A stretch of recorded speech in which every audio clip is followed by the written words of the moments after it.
पहाड़ों की ठंडी हवाओं के बीच शू यांग अचानक गायब हो गया। घबराई हुई शू यान उसका नाम पुकार रही थी। तभी शू लैन ने उसे समझाया कि वह नीचे जाकर उसे ढूंढेगी और उसे ऊपर ही सुरक्षित इंतजार करने को कहा। सुरक्षा के लिए एक मजबूत रस्सी पेड़ से बंधी हुई थी, लेकिन जैसे ही लैन ने पीछे मुड़कर देखा, उसने जानबूझकर रस्सी का हुक खोल दिया। शू यान ने उसे रंगे हाथों पकड़ लिया और हैरानी से पूछा, तुम क्या कर रही हो? लेन का चेहरा नफरत से भर गया।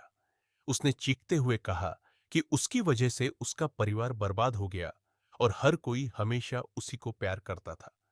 बरसों की जलन और गुस्से में उसने रस्सी छोड़ दी और शू यान गहरी खाई में गिरने लगी। मौत के करीब पहुंचते हुए शू यान के मन में सिर्फ एक नाम गूंज रहा था, जियांग रेन। पिछले जीवन की यादें उसकी आंखों के सामने घूमने लगी, जब मशहूर बिजनेसमैन जियांग रेन को हत्या के आरोप में गिरफ्तार किया गया था। अंधेरे में डूबते हुए उसने आखिरी बार सोचा, अगर दोबारा मौका मिला तो वह इन सब से दूर एक शांत जिंदगी जिएगी। अचानक एक आवाज ने उसे जगा दिया, दीदी, प्लीज, सब लोग मेरी परफॉर्मेंस का इंतजार कर रहे हैं। हैरान होकर शू यान ने आंखें खोली। सामने हाई स्कूल यूनिफॉर्म में बैठी शू लैन थी। अपने हाथों और चेहरे को देखकर उसे एहसास हुआ कि वह अतीत में लौट आई है। यह उसके हाई स्कूल का दूसरा साल था। उसे याद आया कि इसी दिन लैन ने उसे अपनी जगह स्टेज पर परफॉर्म करने के लिए मनाया था। लेकिन अब शू यान सच जानती थी, यह सिर्फ एक स्कूल परफॉर्मेंस नहीं थी, बल्कि शहर के सबसे अमीर परिवार के वारिस जियांग रेन का ध्यान खींचने की योजना थी। तभी अनाउंसमेंट हुई, सीनियर ग्रेड 2 क्लास 8 की शू लैन का स्वागत कीजिए। पिता का नाम सुनकर शू यान मना नहीं कर पाई। लैन ने उसे सफेद ड्रेस और बड़ी टोपी पहनाकर स्टेज पर भेज दिया। स्टेज की सुनहरी रोशनी में खड़ी होकर शू यान ने गहरी सांस ली। पिछले जीवन में इसी परफॉर्मेंस ने शू लैन को रातों रात मशहूर बना दिया था और उसकी अपनी जिंदगी बर्बादी की ओर बढ़ गई थी। इस बार शू यान अपनी किस्मत बदलने वाली थी। जैसे ही उसकी उंगलियां पियानो पर चली, एक मनमोहक धुन पूरे हॉल में गूंज उठी। पीछे अंधेरे में अपने दोस्तों के साथ बैठे जियांग रेन ने पहली बार सिर उठाकर स्टेज की ओर देखा। सफेद लिबास में बैठी शू यान अब पूरी तरह उसकी नजरों में आ चुकी थी। स्कूल फेस्टिवल में परफॉर्मेंस के लिए जैसे ही भीड़ जमा हुई, पूरा हॉल उत्सुकता से गूंज उठा। दर्शकों में बैठे दो लड़कों ने ऊपर देखा, जहां एक लड़की स्टेज पर आ रही थी। उसका चेहरा एक नाजुक सफेद जालीदार घूंघट के पीछे छिपा हुआ था। ये क्या बजा रही है? एक ने पूछा। बीथोवेन का मूनलाइट सोनाटा, उसके दोस्त ने जवाब दिया और बताया कि एंकर ने उसका नाम क्लास 8 की शू लैन बताया है। वहीं पास में बैठा जियांग रेन, जो अपने सफेद बालों और ब्लैक लेदर जैकेट में अलग ही दिख रहा था, बड़े ध्यान से सुन रहा था। उसके दोस्त ने छुटकी लेते हुए कहा कि उनका अपना स्कूल फॉर्चून वोकेशनल ज्यादातर उन अमीर बच्चों से भरा है जिनके मार्क्स बेहद खराब आते हैं, इसलिए उन्हें यहां इतनी सलीके वाली और टैलेंटेड लड़की शायद ही कभी देखने को मिलती है।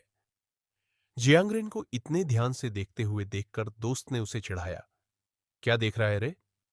जियांगरेन ने तुरंत अपनी नजरें घुमा ली और बड़बड़ाया, अरे कुछ नहीं।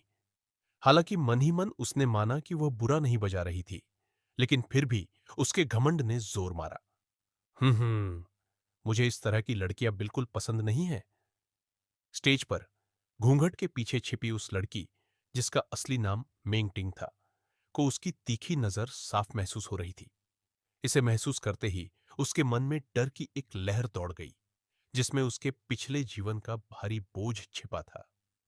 पिछले जन्म में इसी परफॉर्मेंस ने शूलैन को स्कूल का एक बहुत बड़ा सेलिब्रिटी बना दिया था, जिससे ऐसी घटनाओं का सिलसिला शुरू हुआ जिसने आखिरकार जियांगरेन को एक कातिल बना दिया। इस बार ऐसा नहीं होगा, मेंगटिंग ने खुद से मजबूती से कहा। मैं उस लड़के और अपने बीच का हर रिश्ता पूरी तरह खत्म कर दूंगी। पूरे होशोहवास में उसने पियानो की कीज पर अपनी उंगलियां जोर से दे मारी, जिससे एक बहुत ही अजीब और गलत सुर निकला। उस एक गलत सुर ने पूरी धुन को बीच में ही काट दिया। पल भर में दर्शकों की तारीफ बोरियत और निराशा में बदल गई। पूरे हॉल में फुसफुसाहट शुरू हो गई और लोग उसके टैलेंट को बस एक तुक्का मानकर खारिज करने लगे। मिंग टिंग ने बस अपना सिर झुकाकर प्रणाम किया और शांति से बैक स्टेज चली गई, इस बात से राहत महसूस करते हुए कि उसका प्लान कामयाब रहा। बैक स्टेज असली शू लैन ने इस गलती को लेकर उसका सामना किया, लेकिन तुरंत ही अपनी नाराजगी को छुपाते हुए बड़ी मीठी जुबान में उसे पिछले दरवाजे से चुपचाप निकल जाने को कहा। मेंगटिंग ने उसकी बात मान ली और सीधी साधी बनी रही, लेकिन वह अपने पिछले जन्म से सच जानती थी। शूलैन का यह अपनापन महज एक दिखावा था और वह अंदर ही अंदर उससे नफरत करती थी। अपने साधारण हाई स्कूल यूनिफॉर्म और बड़े चश्मे को पहनकर मेंगटिंग बाहर आंगन में आ गई। बारिश अभी अभी रुकी थी, जिससे चारों तरफ एक जाना पहचाना धुंधला सा सन्नाटा पसरा था। चूंकि इस समय उसकी आंखों की रोशनी कमजोर थी, इसलिए वह रास्ता देखने के लिए एक छड़ी का इस्तेमाल कर रही थी। फिर भी उसका दिल उम्मीद से भरा था। वह अपने हाई स्कूल के दूसरे साल में वापस आ गई थी, जिससे उसे सब कुछ सुधारने का एक और मौका मिल गया था। बस 2 महीने में उसकी आंखों की सर्जरी कामयाब होने वाली थी और एक उज्जवल भविष्य उसका इंतजार कर रहा था। सबसे अच्छी बात यह थी कि परफॉर्मेंस खराब करने के बाद जियांग रेन कभी भी उस पर या उस ढोंगी शूलैन पर दोबारा ध्यान नहीं देगा। जब वह पीले गिंको पत्तों से भरे आंगन को पार कर रही थी, तब ऊपर बालकनी से 2 लड़के उसे देख रहे थे। क्या वह नंबर 7 हाई स्कूल की यूनिफॉर्म है और हाथ में छड़ी? क्या वह अंधी है या ऐसा ही कुछ? उनमें से एक ने कहा। जियांग रेन उसके बगल में बिल्कुल खामोश खड़ा था। उसने नीचे देखा। उसकी गहरी आंखें उस अकेली लड़की पर टिक गई, जो उन सुनहरे पत्तों के बीच से अपना रास्ता ढूंढ रही थी, इस बात से पूरी तरह अनजान कि जियांग रेन की नजरें उसे पहले ही ढूंढ चुकी है। जियांग रेन प्राइवेट लाउंज के हरे सोफे पर लापरवाही से बैठा था। कमरे की हल्की रोशनी उसके चांदी जैसे बालों पर पड़ रही थी। उसके दोस्त ने बताया कि एक पियानो बजाने वाली लड़की उससे दोस्ती करना चाहती है, लेकिन जियांग रेन ने बेरुखी से जवाब दिया, अगर पसंद है तो उसके साथ समय बिताओ। फिर बोरियत से हाथ हिलाते हुए बोला, ठीक है, उसे अंदर आने दो। कुछ देर बाद एक लड़की सफेद फ्रिल वाली ड्रेस और घूंघट पहनकर अंदर आई। घबराई हुई खड़ी लड़की को देखते हुए जियांगरेन ने सीधे पूछा, क्या तुम मुझे पसंद करती हो? लड़की शर्माते हुए बोली कि वह उसे बहुत कमाल का मानती है। यह सुनकर जियांगरेन हंस पड़ा। सिगरेट का कश लेते हुए उसने तंज भरे अंदाज में पूछा कि आखिर उसमें ऐसा क्या कमाल है? सिगरेट पीना, लड़ाइयां करना या टीचर को अस्पताल पहुंचा देना? लड़की ने उसकी सफाई देने की कोशिश की, लेकिन जियांगरेन ने अपनी बीमारी इंटरमिटेंट एक्सप्लोसिव डिसोनर्डर का जिक्र कर उसे चुप करा दिया। फिर भी लड़की बोली, मुझे कोई परवाह नहीं।